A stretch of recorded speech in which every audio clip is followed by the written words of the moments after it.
B Barua মহাবিদ্যালয়ত বুধবাৰে একেলগে 20টাকৈ শৌচালয় আৰু প্ৰস্ৰাৱগাৰ মুকলি কৰে শিক্ষা মন্ত্ৰী সিদ্ধাৰ্থ ভট্টাচাৰ্যই।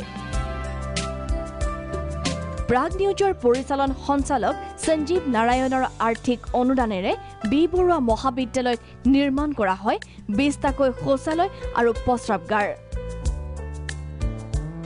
প্ৰয়াত মাতৃ ৰাণী নাৰায়ণৰ স্মৰণত সঞ্জীৱ নাৰায়ণে আগবঢ়ায় এই অনুদান।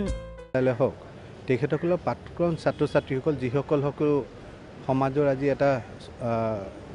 এটা ভাল এটা পজিশ্যনত আহিছে, তেখেতসকলে কিন্তু তেখেতসকলৰ পুৰণি শিক্ষানুষ্ঠানবোৰলৈ তেখেতসকলৰ অৱদান আছে। যেনেকৈ আজি বি বৰুৱা কলেজৰ প্ৰাক্তন ছাত্ৰ সঞ্জীৱ নাৰায়ণ ডাঙৰীয়া, আমাৰ প্ৰাগ চেনেলৰ স্বত্বাধিকাৰী, তেখেতে আজি বি বৰুৱা কলেজৰ যিটো আটাইতকৈ প্ৰয়োজনীয় ব্যৱস্থা, এই যিটো টয়লেট, এই টয়লেট ব্লকটো বনাই দিছে। মই এইটো এটা খুব ভাল ইনিচিয়েটিভ বুলি কৈছোঁ আৰু তেখেতক মই কৃতজ্ঞতা জ্ঞাপন কৰিছোঁ। মই আহোঁতে এবাৰ ইয়াত মিটিঙত মই গম পালোঁ যে ইয়াত তেনেকুৱা ধৰণৰ টয়লেট নাই। গতিকে গম পাই মই লগে লগে ছাৰক ক'লোঁ যে হ'ব, মই বনাই পেলাই দিম।